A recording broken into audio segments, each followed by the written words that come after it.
Salam dan bahagia Ibu dan Bapak Guru. Selamat datang kembali di modul merancang modul project. Pada video kali ini, kita akan membahas salah satu instrumen assessment yang Ibu dan Bapak Guru dapat aplikasikan untuk mengukur kemampuan murid, yaitu rubrik penilaian dan bagaimana cara merancang rubrik penilaian yang efektif.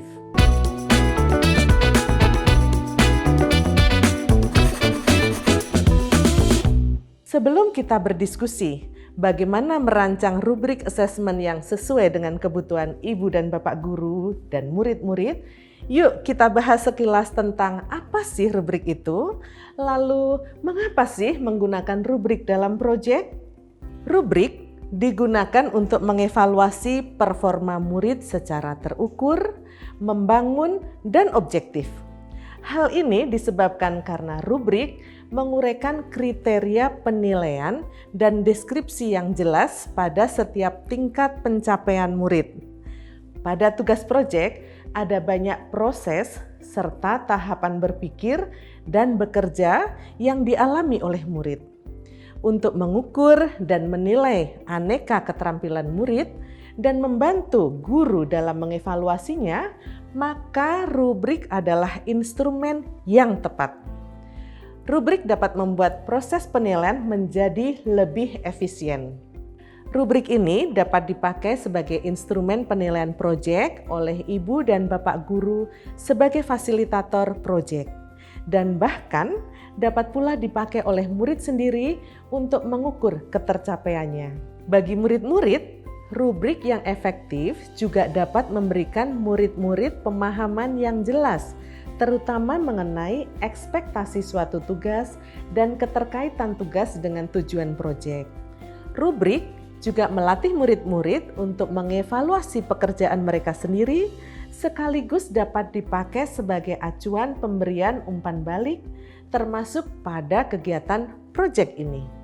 Ada beberapa hal yang perlu Ibu dan Bapak Guru perhatikan nih apabila Ibu dan Bapak Guru ingin membuat rubrik yang efektif. Pertama, jumlah kriteria dan tingkatan kualitas performa. Saat merancang rubrik, pastikan Ibu dan Bapak Guru membuat 3 sampai dengan 5 tingkatan kualitas performa. Untuk kriteria performa, buatlah lebih dari 2 kriteria agar menghasilkan penilaian yang lebih detail dan penilaian yang dapat mengukur beragam keterampilan dalam proyek. Kedua, deskripsi yang jelas, mudah dibedakan antar tingkatan dan mudah untuk diobservasi. Ibu dan Bapak Guru harus menyusun kriteria dan deskripsi terperinci mengenai kualitas performa sesuai dengan tingkatannya.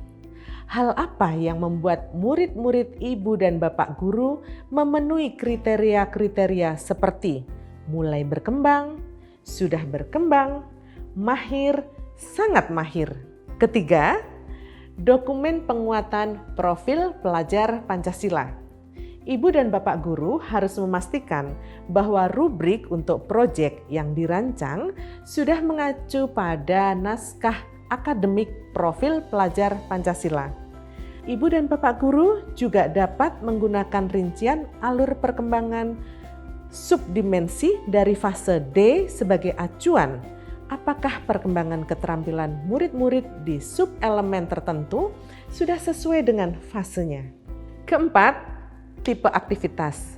Tipe aktivitas dan keterampilan yang dapat dikembangkan dari aktivitas tersebut juga perlu Ibu dan Bapak Guru perhatikan ya. Misalnya, rubrik untuk tugas pembuatan poster pasti akan berbeda dengan rubrik untuk tugas pembuatan esai argumentatif karena kedua tugas tersebut mengasah keterampilan yang berbeda. Terakhir, libatkan murid dalam merancang rubrik. Misalnya, Ibu dan Bapak Guru dapat melibatkan murid-murid dalam pembuatan pernyataan deskriptif yang membedakan tingkat pencapaian, sekaligus dapat membantu murid memperjelas target dan memungkinkan mereka untuk meminta, memberi, dan menerima umpan balik yang spesifik pada aspek pekerjaan mereka. Saat murid-murid memberikan kontribusi dalam pembuatan kriteria penilaian. Dengan cara bermakna, pembelajaran menjadi semakin efektif.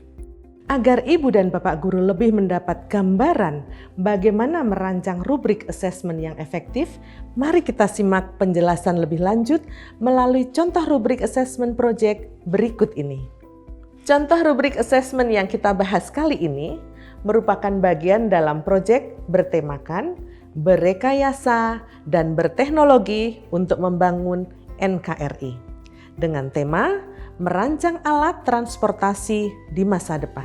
Akan ada 2 asesmen yang akan kita buat rubriknya, yaitu asesmen diagnostik dan sumatif.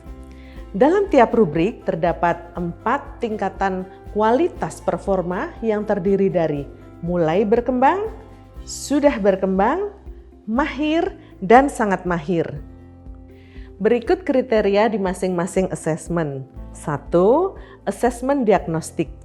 Rubrik ini nanti khususnya akan digunakan oleh pendidik dan murid untuk menilai kemampuan dan pengetahuan awal murid sebelum memulai proyek. Kriteria yang akan dibahas antara lain pengetahuan awal tentang transportasi, bagaimana murid mengerti tentang alat transportasi di lingkungan mereka, dan juga pengetahuan awal tentang mendesain. Rubrik assessment ini memiliki deskripsi yang jelas dan dapat dibedakan dengan mudah antar tingkatan. 2. Asesmen sumatif. Rubrik ini nanti khususnya akan digunakan oleh pendidik dan murid untuk menilai pembuatan prototipe alat transportasi masa depan oleh murid-murid SMP tersebut.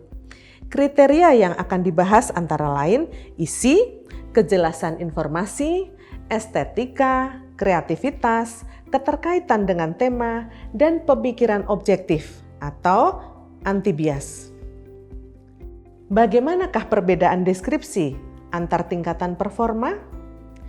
Ibu dan Bapak silahkan membuat deskripsi yang dirancang dalam rubrik, disarankan agar mudah untuk diobservasi.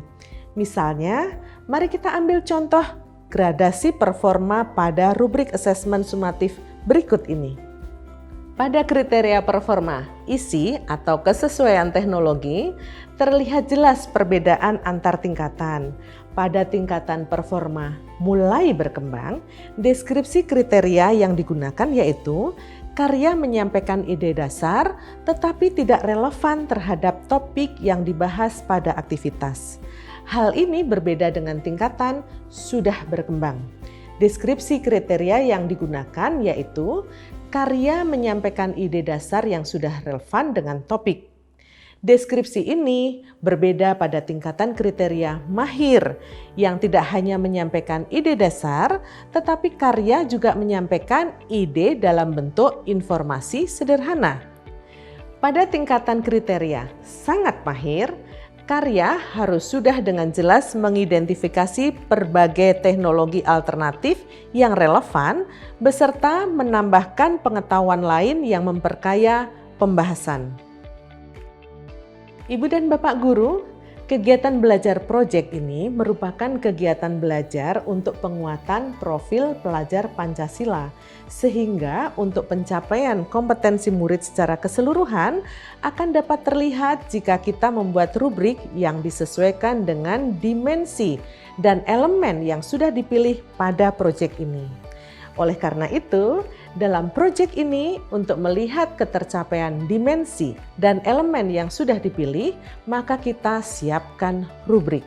Pada proyek ini akan terdapat 2 dimensi profil pelajar Pancasila, yaitu dimensi bernalar kritis dengan elemen menganalisis dan mengevaluasi penalaran dan prosedurnya, dan dimensi kreatif dengan elemen menghasilkan gagasan yang orisinal. Tipe aktivitas dan keterampilan yang dapat dikembangkan dari aktivitas tersebut juga sudah sesuai dengan 2 profil pelajar Pancasila tersebut dan tentunya sesuai untuk tipe tugas pembuatan prototipe. Misalnya, pada contoh rubrik perkembangan elemen antar fase dimensi kreatif fase D berikut ini. Pada rubrik ini, elemen yang diambil adalah menghasilkan gagasan yang orisinal. Ibu dan Bapak guru dapat melihat perbedaan deskripsi pada masing-masing tingkatan performa. Terakhir, rubrik penilaian seperti ini dapat Ibu dan Bapak guru rancang bersama murid-murid. Murid-murid juga dapat diberikan rubrik penilaian ini untuk melakukan asesmen antar kelompok proyek. Nah, itu tadi semua pembahasan seputar merancang rubrik assessment project, khususnya untuk fase D, sekolah menengah pertama. Semoga Ibu dan Bapak guru semakin siap untuk tidak hanya mengembangkan dan melaksanakan proyek bersama murid-murid, tetapi juga dalam mengembangkan assessment dan instrumen assessment-nya ya. Selamat berprojek, salam dan bahagia.